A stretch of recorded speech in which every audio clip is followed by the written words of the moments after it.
The professor of orthopedics in Lund, I understand from Cecilia, is just retiring now after a very illustrious career. He is one of these real amazing, inspiring people. He's formed many movements. He was on the, formed the European Research Society. He has also been on the board of directors of the British Journal of Bone and Joint Surgery, that type of thing. He's a real developer. So this picture was taken at a meeting with Secretary General Kofi Annan, whose wife is Swedish. I don't know if you know that, Cecilia. So there was a Swedish connection, and he was invited to the big ceremony they have every year where they indoctrinate the new PhDs, a very formal ceremony. People march down through the center of town. Kofi Annan was the honored guest, and they had an opportunity to speak to him. I was actually at home hosting Charlie Rockwood, who is our visiting professor, in the same spot that Dr. Bandera is coming into in January. We're doing reciprocal visits as a step toward our collaboration. So they had the chance to meet with Kofi Annan and explain the bone and joint decade when he learned that in addition to all those problems I mentioned that plague the developing countries, we were also going to focus on road traffic injuries, which, as you know, is a big problem in Africa, where he's from. So he gave us his personal support, which helped really move us ahead. But we really moved ahead at warp speed with the UN. We were approaching them initially as friends of the UN, as outsiders. But I had the opportunity when I was the International Committee Chairman to meet the gentleman who's seated, Wahid Al-Karouzi, who was a very charismatic individual. At the time, he was president of the Gulf Coast Orthopedic Societies, the Federation of Societies in the Arab world, but also significantly, he was the personal orthopedic surgeon to the Sultan. And the gentleman on the left is his first cousin, His Excellency Ambassador Fuad Al-Hinai, who was their permanent ambassador to the United Nations. So we started this small group talking about how we would bring road safety to the United Nations. And Wahid was incorporated into the steering committee of the Bone and Joint Decade. We began educating his cousin, the ambassador, about the problem. But things really moved ahead when the Sultan of Oman, who was already sensitized because this is a rapidly motorizing country, wealthy country, people are racing around in Mercedes, running into camels and things like that.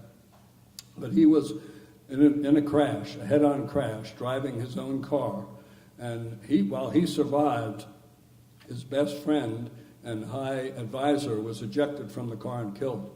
So this caused him to authorize his foreign minister, seen here in the fur hat, and the ambassador to really run with this problem in the UN. So it went rapidly from us as a group of outsiders trying to get a meeting held on their turf to a formal initiative being brought by one of the member countries, an influential member country, and an ambassador who had many friends. He had been in the system for 6 years.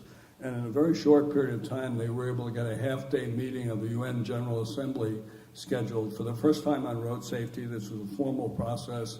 They put road safety onto the UN agenda, and it was really a trip to sit on the floor of the General Assembly, you know, with the earpiece on, listening to the translators. And the meeting was opened by a message from Kofi Annan. The speakers included the director of the World Health Organization, the vice chairman of the World Bank, the head of the European Commission, and multiple ambassadors and foreign transport ministers. And then they actually passed this formal resolution, the first of many, which got things really seriously rolling. They had an initiative that involved the UN. It was handed over to the World Health Organization, involved member countries, regional commissions, serious road safety organizations. And we were basically told, thank you very much, orthopedic surgeons. We'll take it from here. This is now a serious UN initiative. You know, we got to take our picture, and that was kind of it. We were sort of out of it after that. But we had gotten things moving. And things really continued to move. In 2009, the country of Oman still involved, playing a leadership role. Now the Federation of Russia hosts a meeting in Moscow, and this is the first road traffic injury ministerial meeting. And this leads shortly thereafter to the declaration of this decade as the decade of action in road safety by the whole UN. And there's worldwide recognition days. much like your, protect the women type of thing for road traffic injuries and all sorts of other initiatives. This is their symbol. Paul Moreau's has the little gold triangle on his lapel, the diamond, that's their symbol. Now, as you might imagine, this initiative is largely prevention-oriented, and you can see from their own slide set, the first 4 silos are all prevention-oriented, but then the orange one at the end shows that they do recognize the need for post-crash intervention, post-crash response.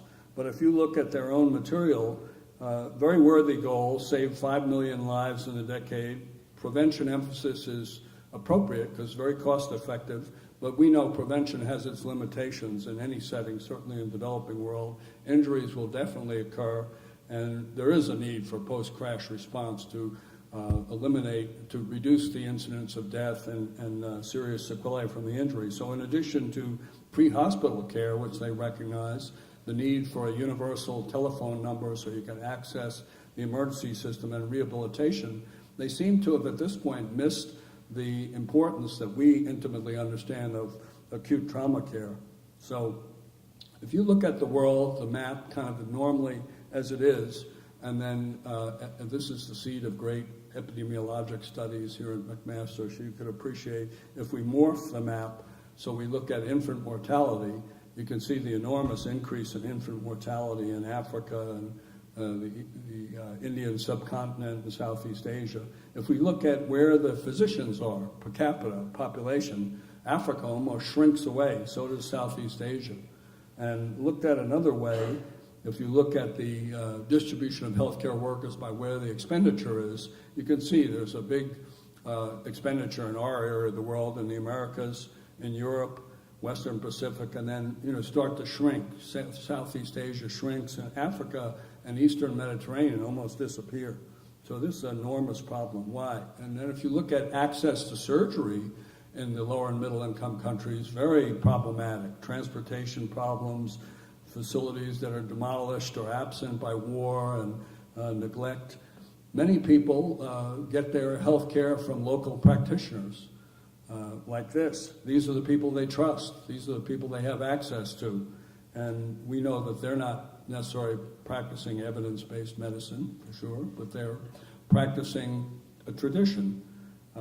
In fact, the bone setters are providing about 75% of the fracture care in this part of the world with wooden splints and things like this, with inelastic twine. Many compartment syndromes are produced by them. This will be an ultimate challenge to get into this arena and provide them, interact with them and provide training, something we have to do. The public does recognize the value of modern medicine, and they will travel for hours and wait on lines in large clinics just to get access to the few doctors that are there. These doctors struggle because they have irregular supplies of material, poor maintenance. They don't have blood banking, which can support modern surgery. In fact, some people have likened their hospitals to being at the level of hospitals in the U.S. Civil War. With us, and I recently moved from being an ambassador without portfolio to having a formal appointment by Professor Musaru, who is the executive director of the Muhimbili Orthopedic Institute, and they've now appointed me overseas coordinator of the Tanzania Trauma System Project. So I have a formal responsibility now, and I'm trying to work with COSICSA and do all this networking. And now I'm coming to the end of my 36-year period of possibly active orthopedic surgery. I don't know if I'll practice after this, but my wife and I, who've been married just Friday for 43 years, are looking forward to moving to where our grandchildren are, down in North Carolina. This is our beautiful lake home that we purchased. But I recognize that there is an enormous amount of unfinished work in these lower and middle income countries, and I'm actively in discussion with, I don't know if you consider Ben Allman a Canadian. Do you really consider him a Canadian at this point? Yeah. Who is now the new chairman, as you know, at Duke, about an involvement there. And I met many of these people who were kind enough to lend me some of their slides, who I've highlighted. I met just recently at a meeting that was hosted by the Duke Global Health Institute, so I hope to work with them as well.